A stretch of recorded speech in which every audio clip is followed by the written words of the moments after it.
গানের কলি আছে, সাজানো কথাগুলো এলোমেলো হয়ে যায় দেখলে তোমার। সুমন ভাই, মাননীয় এমপি, আমাদের সবার প্রিয় সুমন ভাই, এতক্ষণ আমার অনেক ক্ষোভ ছিল টিএনটি মন্ত্রীর উপরে। টিএনটি মন্ত্রীর উপরে যে 1 ঘন্টা ফোনে নেটওয়ার্ক নাই। আমার প্রিয় এমপি ভাই, আমার সুমন ভাই, তারে পাইতেছি না। ঢাকা থেকে আসছি, এখানকার সবার একটা প্রশংসা হলো যে আমাদের এমপি সবচেয়ে ভালো, ফোন করলেই পাওয়া যায়।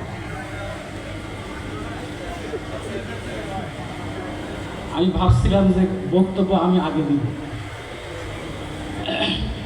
শুনেন, মাঝে মাঝে আমার ইচ্ছা হয় যে এই মাধবপুরে একটা জমি কিনে এখানে বাড়ি করি।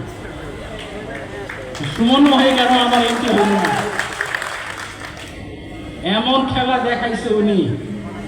দেখেন, পরীক্ষার হলে যদি কেউ প্রশ্ন ফাঁস করে দেয়, যে পরীক্ষাটা দেয়, তাকে তো আনন্দ, প্রশ্ন পেয়ে গেছি, এখন মজা করে লিখব।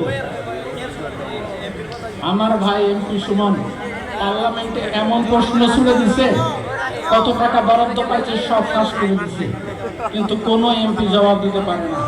কি যন্ত্রণা, কি যন্ত্রণা! আমি বলবো, মাধবপুর জেলাঘাটে মানুষের সবাই সৌভাগ্য। আমার বাড়ি যশোর না হয়ে যদি মাধবপুর হইত, আজ আমাদের কৃতজ্ঞ। সুমন ভাই বলবো, খুব ভালো লাগলো আপনি বললেন যে আপনার রক্তের সম্পর্ক, আপনার পরিবারে কেউ যদি এমপি না হবে, যারা এখানে জিপিএ 5 পাইছে, তাদের থেকে যদি হয় আপনি খুশি হবেন। খুব ভালো কথা। আজকে সমাজে মানুষ নিজে বড় হয়, কিন্তু অন্যকে বড় হতে দেয় না, সাকসেসর তৈরি করে না। আমার অহংকার হয় বাংলাদেশে আজকে এমন একজন এমপি পেয়েছি যে সাকসেসর তৈরি করতে চায়। আমি চাই সুমন ভাই, উনি তো ফেসবুকের এমপি, ভাবছিলাম আজকে ঢাকায় যে ওনারা ধরবো, ওনার দেখা ওনার বক্তব্য সব। আমি বলবো যে মাননীয় এমপি আমাদের সুমন ভাই, আপনি এত কিছু করেন,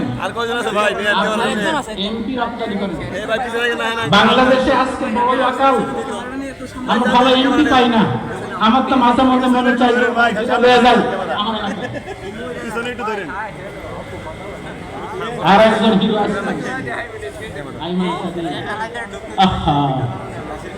গভর্নমেন্ট এত স্কুল বানাইলো, কলেজ বানাইলো, ইউনিভার্সিটি বানাইলো, কত টাকা বরাদ্দ, মাঝখানে নাম হয়ে গেল টেনমেন্ট স্কুল।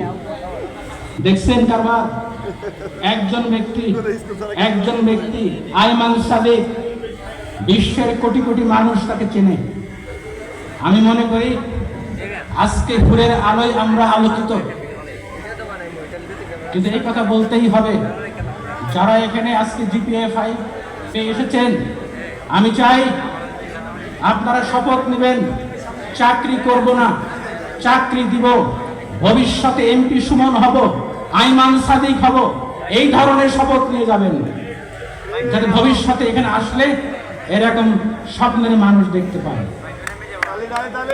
আজকে অনেক কষ্ট আছে, এই যমুনা ইন্ডাস্ট্রিয়াল পার্কে অনেক স্মৃতি আছে আমাদের মরহুম চেয়ারম্যান বীর মুক্তিযোদ্ধা নুরুল ইসলাম বাবুল সাহেব, তার সঙ্গে বহুবার আমি এসেছি, কাদামাটি পায়ে ওনার সংগ্রামের ইতিহাস এখানে বলবো না। খুব ভালো লাগতো উনি থাকলে। আজকের এই সফলতা উনি দেখে যেতে পারলেন না। আমি মনে করি যে আজকে আপনারা যারা এখানে আছেন, দেখে শেখেন। আমাদের উদাদিন ম্যাডাম একজন উদ্যোক্তা, আমাদের শামীম স্যার কোম্পানির, আমাদের গ্রুপের এমডি। আপনারা বড় হয়ে এরকম এমডি হবেন, এই উদ্যোক্তা হবেন, এই শপথ নেন। আমি কথা বাড়াবো না, সময় অনেক দেরি হয়ে গেছে। আমি এটাই শেষ করব যে আমরা অর্থবিত্তের মালিক অনেক হইতে পারি, ভালো মানুষও অনেক কঠিন। শেষ করবো একটা কথা বলে, আমাদের চেয়ারম্যান স্যার একটা কথা একদিন আমাকে বলেছিলেন যে বিএম জাহাঙ্গীর বেতন কয় টাকা পাও? ধরো 2 লাখ টাকা। তুমি যদি মনে করো তোমার যোগ্যতা বলে তুমি ইনকাম করতে পারো 10 লাখ টাকা, তো আজকে এই চাকরি ছাড়বা, কালকে 10 লাখ টাকা ইনকাম করার কাজ তুমি শুরু করে দাও। এটা বললাম এই কারণেই, দিস ইজ বাবুল সাহেব।